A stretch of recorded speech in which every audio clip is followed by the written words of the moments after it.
Os dias parecem passar cada vez mais rápidos e você se sente frustrado por não conseguir fazer aquilo que é importante para você. Cada vez que a gente começa o dia cansado, a gente evita comportamentos que demandam mais de esforço e acaba indo para comportamentos com uma recompensa imediata, um prazer imediato. Isso vira um ciclo porque a gente sempre mantém nesse padrão.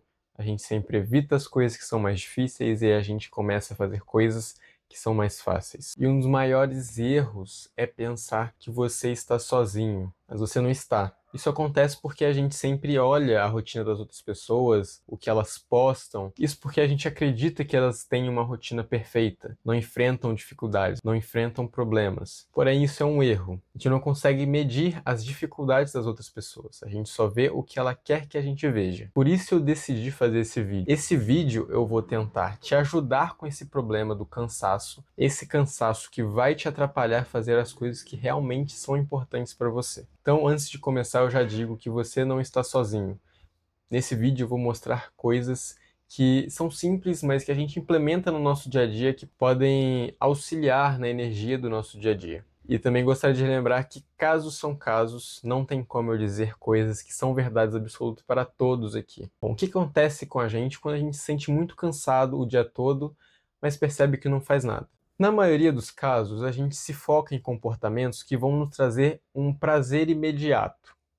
São comportamentos que trazem um automatismo para o dia a dia, porque você começa a fazer eles, você se sente frustrado por ter feito e também parece ter uma dificuldade a gente parar de fazer para começar a fazer as outras coisas. Então acontece da gente ter tempo de fazer essas coisas que são importantes, mas a gente acaba deixando de fazer por conta do prazer imediato, porque não demanda muito esforço.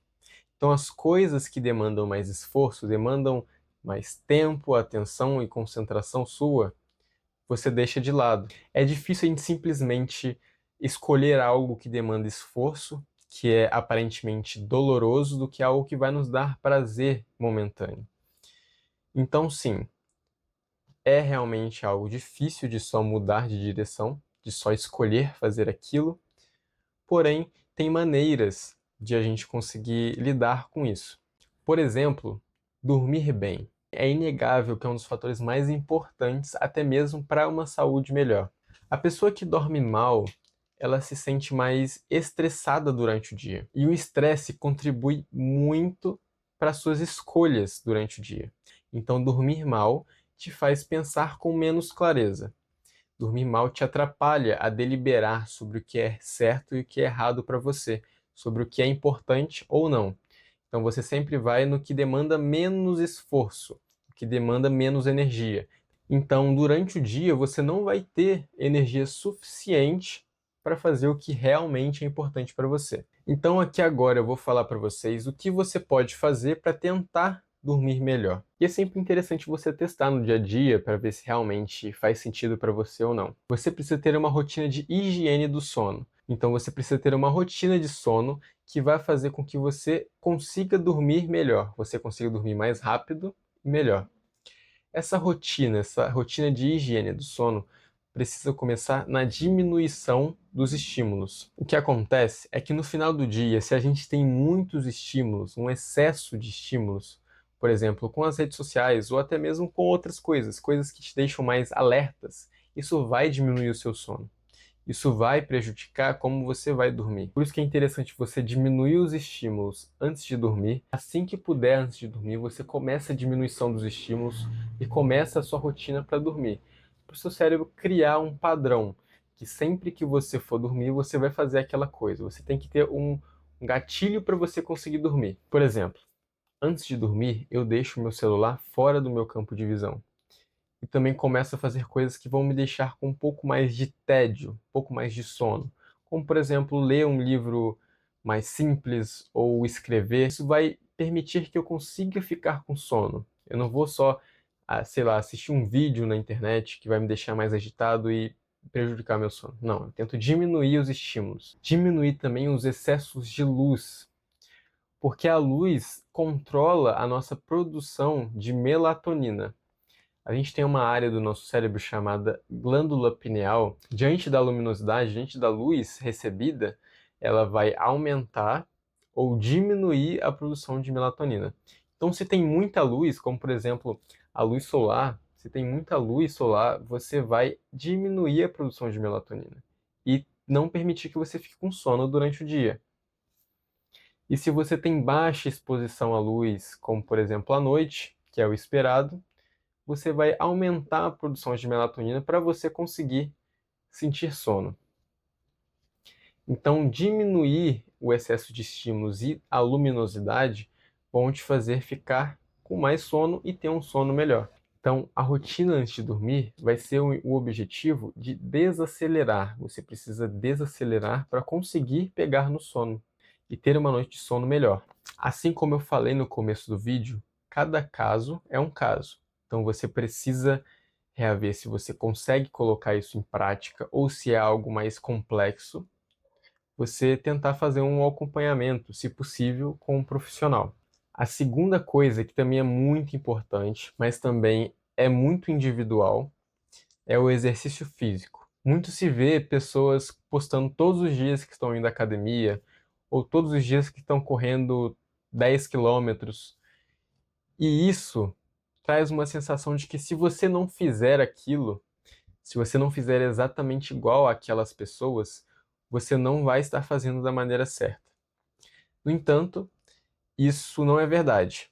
O exercício físico, fazendo de uma maneira constante, que esteja com o objetivo de conseguir cansar o corpo para você até mesmo dormir melhor, ou, por exemplo, melhorar na saúde, não só ter aquele corpo idealizado, vai te proporcionar uma rotina melhor, um dia a dia melhor.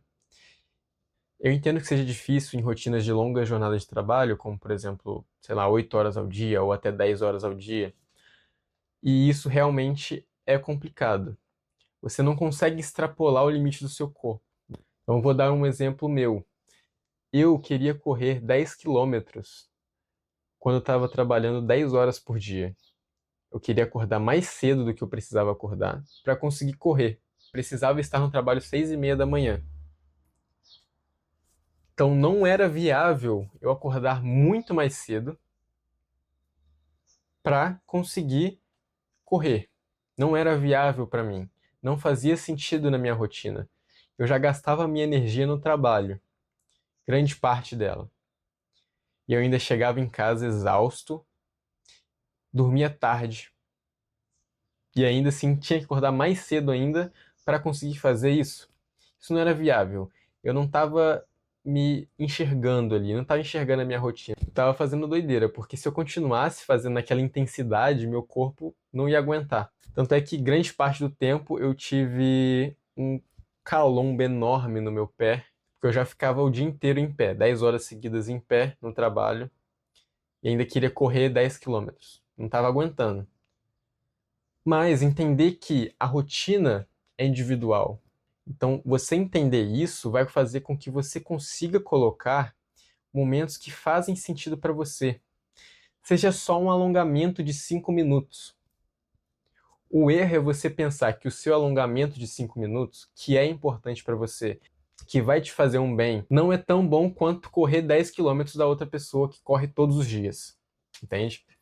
Pensar isso vai te fazer desanimar. Então, fazer o pouco, fazer o que faz sentido individualmente para você é o que é importante. Isso vai te ajudar a manter uma energia durante o dia. Por exemplo, se você começa fazendo um pouco de exercício de manhã, isso vai te ajudar a manter os bons hábitos. Um hábito vai levando o outro. E outra coisa que pode auxiliar é você manter momentos de tédio durante o dia. Momentos que você consiga pensar sozinho, momentos que você não seja atacado por um excesso de estímulos externos. Então você pensa, você consegue raciocinar sobre o que você vai fazer, sobre as coisas que são importantes para você, e não precisa chegar a uma finalidade, não precisa chegar a uma brilhante ideia, mas só pensar. Porque aí você vai poder também pensar no que você realmente gosta, fazer as coisas que você realmente gosta, não necessariamente envolvendo o celular ou tela, envolvendo talvez um hobby, um instrumento musical, escrita ou qualquer outra coisa, pode te proporcionar um estado de flow, diferente do estado dissociativo que a gente tem nas redes sociais. Nas redes sociais a gente entra, fica horas e horas sem saber o que fez e nem se lembra do que viu. Isso é um estado dissociativo. O estado de flow é quando você está inteiramente entregue àquilo. O tempo passa mais rápido, mas você quer que o tempo não passe. Você quer continuar naquele momento. É muito prazeroso. Então, quando você começa a diminuir essas coisas que não são importantes e fazer as coisas que são importantes de um modo que faça sentido para você, você começa a ter mais tempo para fazer outras coisas, ter mais tempo para você. Essa é a minha reflexão. Vai sobrar mais energia para você fazer as coisas que realmente são importantes. E eu aqui bato na tecla de começar pouco, começar pequeno, começar de forma individual. Porque, por exemplo, eu já tentei me forçar ao máximo, falar assim, ah, não, eu vou começar a fazer, mas eu vou começar a fazer ao máximo. Mas isso não se sustenta por bastante tempo. Mas para isso você precisa começar pouco. Parece besteira, começar pouco parece realmente muito pouco. Mas a longo prazo você vai conseguir aumentar. Se realmente é o que você quer, você vai aumentar. E aí sim você vai conseguir acostumar. Você vai conseguir transformar aquela quantidade de horas ou aquele esforço mais comum à sua rotina. Então comece aos poucos, comece de forma que faça sentido para você, que te traz a segurança de que você está fazendo, que depois você vai começar a se motivar por simplesmente fazer as coisas que são importantes para você. Você já nem vai mais ter tempo para fazer coisas que você não quer. Você vai fazer apenas as coisas que você realmente quer fazer. E é isso. Comece a fazer pouco, mas faça. Aqui não falamos de verdades absolutas. Se você gostou do vídeo, escreve aí nos comentários, deixe a sua opinião e até uma próxima.